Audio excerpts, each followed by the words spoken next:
Hello, welcome to the first episode of Proverbs 31 King and Queen series.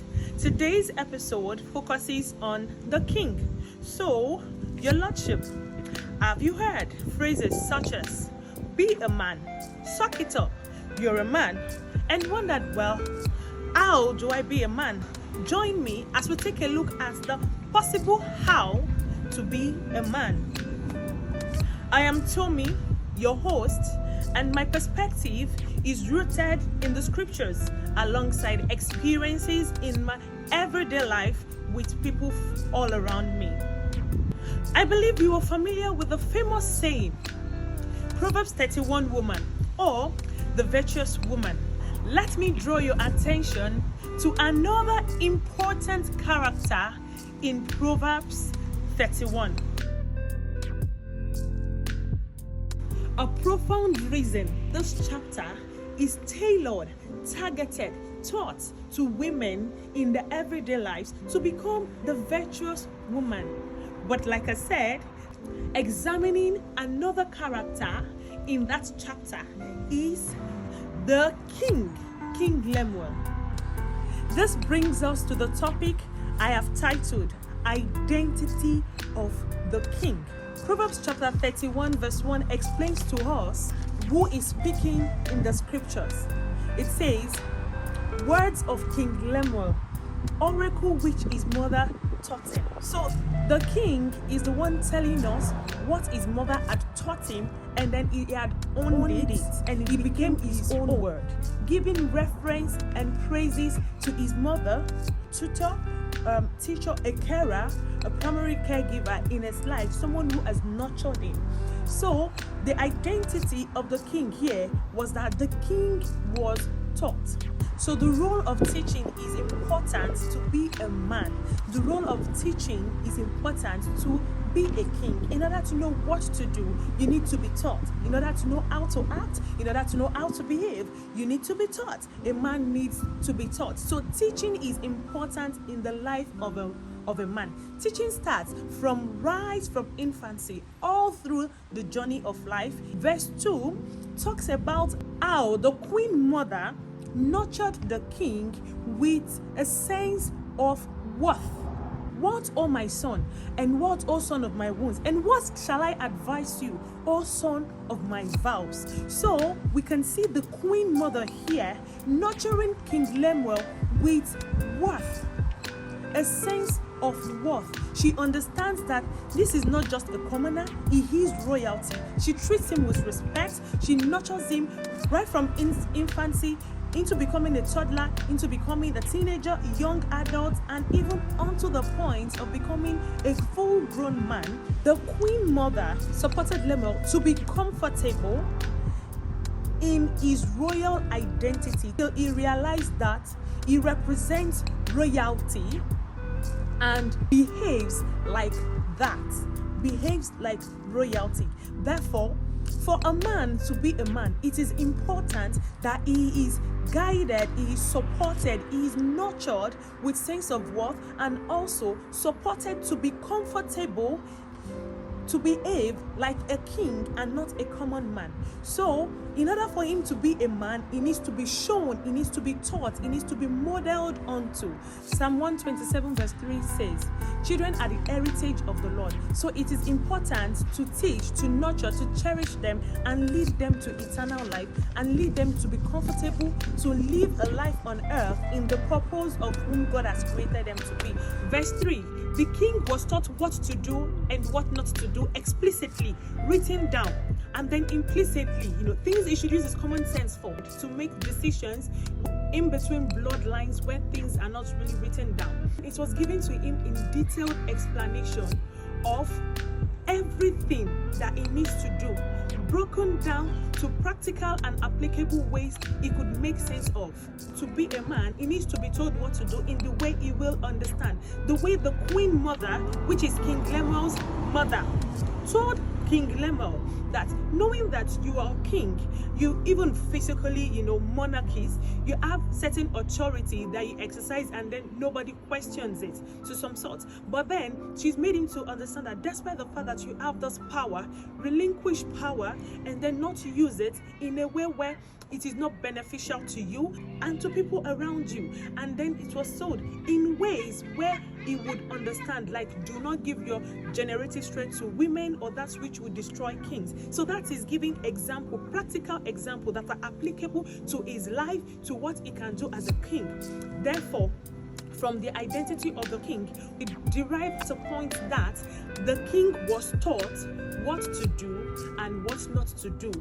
We will explore the things the king was taught, which are the things a man needs to be taught, in the next episode. Now let's look at verse 4 quickly. Verse 4 to verse 7, the king was taught the consequences of his actions on and for himself and also for others, because it talked about, if you're intoxicated, then you may pervert justice. I'm just making reference to that from verse 4 to verse 7 talked about consequences of actions of the king on the kingdom, on the king, and for others. Verse 8 to 9 talks about the king was taught values and he was guided into purpose and responsibility that comes along with royalty. That's what's in verse 8 to 9. The king was taught values and he was also guided into purpose and the responsibilities that comes with him being royalty. So a man needs to be taught his responsibilities. A man needs to be guided into fulfilling his purpose. A man needs to be told, needs to be shown, needs to be nurtured into who God has called him to be. Verse 10 all the way to verse 22, which is the famous verses, quote and unquote, that we're all familiar with and we use to set a yardstick for who is a virtuous woman to marry. However, let us look at it. The king was taught and prepared for his marital life ahead to marry from his value, and there's certain values that have been instilled in him, and then he was guided in preparation for his marriage, what to look out for to marry, the values he should look out for in a woman. But don't forget that he is a king, so he's not going to behave like a commoner in marriage. Therefore, he needs to look for a woman that will complement him and then be a queen, a resourceful person to him. He was also taught to marry a woman who is purpose driven, who is already busy with or is on the path to find out who God has made her to be. So he was taught and prepared for his marital life in that regard.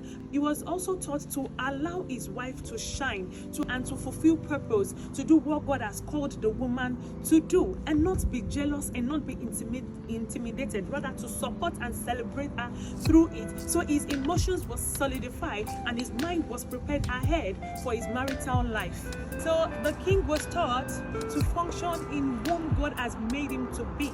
So the queen mother taught King Lemuel to function in royalty, who God has made him to be, his purpose. So in order for him to be a man, for men to be men, they need to be taught how to function in the role and the purpose God has called them into. Verse 23, the king was taught to surround himself with like mind. So we can tell that this king's identity was that he was taught to surround himself with people of like mind, people who are busy fulfilling purpose, not wind chasers, not the wrong company, to choose the right circle, because he's discovered his purpose. He's on his way to discovering purpose. He doesn't want wind chasers or naysayers to bring him down to or to influence him wrongly, because he is royalty. He presents himself, carries himself with that self-worth, the knowledge of self-worth, his identity.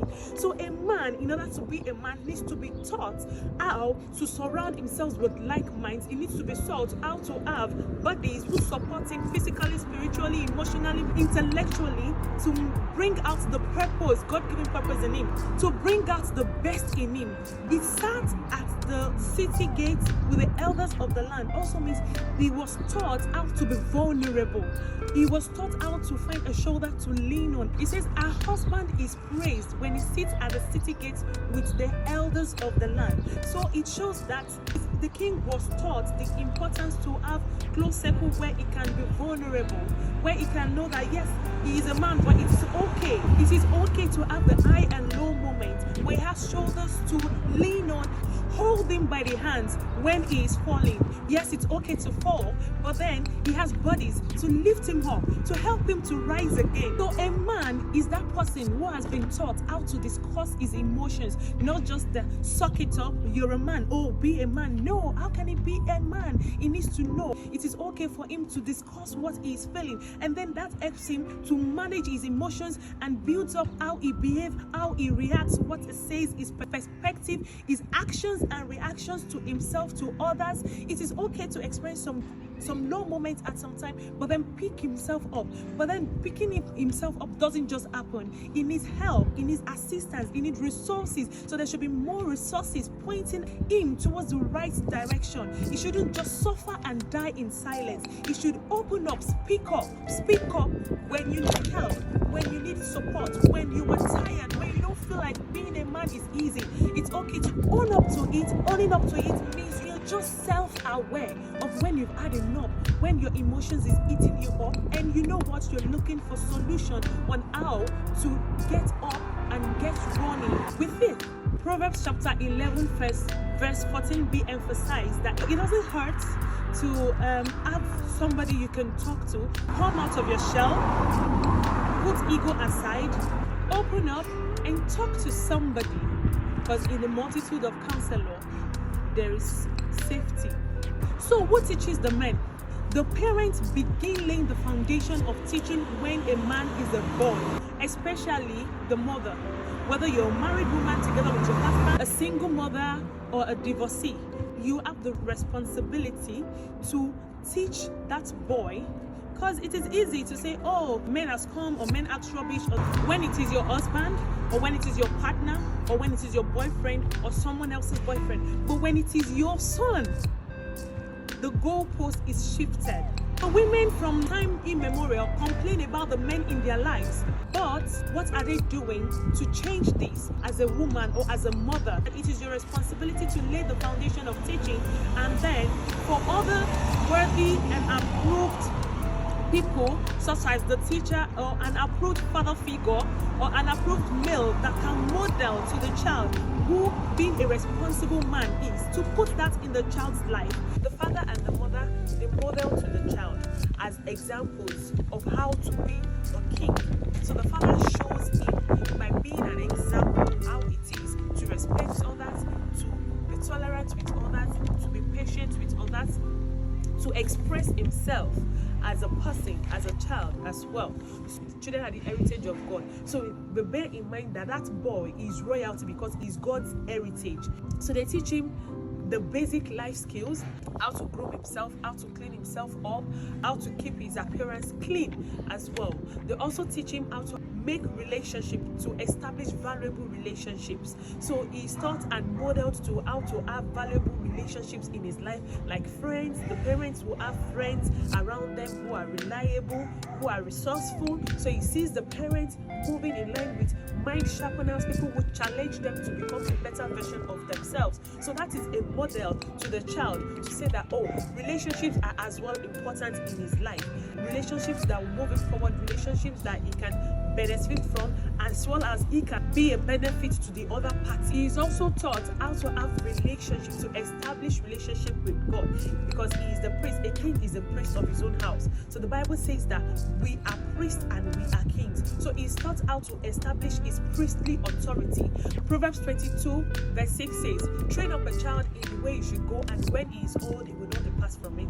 So the parents don't just tell the child what to do. So you tell and you action what to do. You model what to do to the child as well. You're showing an example to the child. That is what is called training. So you don't say one thing and then you are acting out another thing. That will be a conflict and the child will be confused. Even if you're a single mother or a divorcee, it is your responsibility to put a father figure, an approved, a worthy father figure in the life of that boy, to model to him what it is to be a man, to model to him an acceptable way to be a man. So you don't just put your own fears or your own perspective of your experience, probably bad experience with the child's father, into the boy. Rather, you look for an approved father figure that can model to the child how to be a man, how to show respect, how to be tolerant. You are interested in making sure that you put the child in environment where the child is learning from the right minds, learning from the right people. If you're leaving your child with somebody to babysit for you, you also need to make sure that the person you're leaving the child with has values and there's no conflicting information going to the child. For instance, if you've told a child it's not good to smoke and you don't smoke yourself, and then you leave your child in babysitting with somebody that smokes and also smokes around children, that's a conflict of information. So that's going to confuse the child. So you need to follow through. After telling, also training by modeling to that child what is the acceptable way to be a man. Teaching continues at distinct stages of life throughout a lifetime. As the parents have laid the foundation, other worthy and approved mentors build on the foundation, such as teachers, mentors, counselors, so that can use this informed knowledge to combat the world when it teaches him the wrong thing. Now, as the man grows, he must then begin to self-reflect and set personal growth targets for himself. Also, sitting among elders means he attached himself to responsible and worthy authority to get mentoring and counsel as the boy goes into becoming a man. And because he already has his identity as a king, then he takes the responsibility of getting knowledge by himself, for himself, to self-improve as well. So he attaches himself to people who have experience, people who he can say are worthy mentors, to hold him in hand in how to behave, how to express his emotions, how to say things. So then he begins to then self-reflect, set targets for himself to improve and continue to learn and to improve himself all through lifetime, learning, unlearning, and relearning at different stages of life.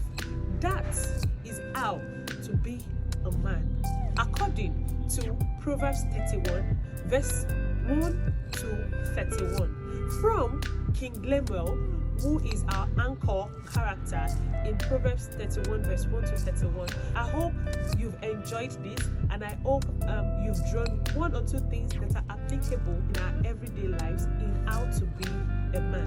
Remember, don't just suck it up, don't die in silence. Rather, express yourself, express your emotions. Being vulnerable is also part of being a man. God bless you.